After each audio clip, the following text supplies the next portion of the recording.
улуу элдин урпактары балбандар, улак тартып жерден эңип алгандар.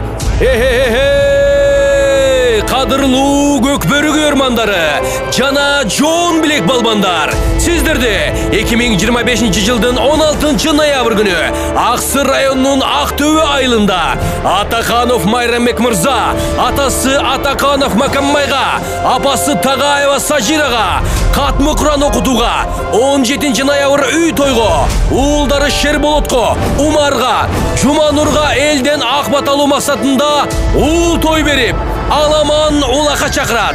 Сорундар 10 миңден 5 жолу, $100 4 жолу, 10 эчки, 10 кой, 10 торпок, 10 тай, 5 топоз, 2 төө, 5 карадан 1 жолу, 9 карадан 1 жолу. Байланыш телефондор 0700 59 09 76 0700 68 12 15. Сиздерди урматтоо менен Майрамбек, Советбек, Санжарбек, Абдилазиз, Нурислан Атакановтар.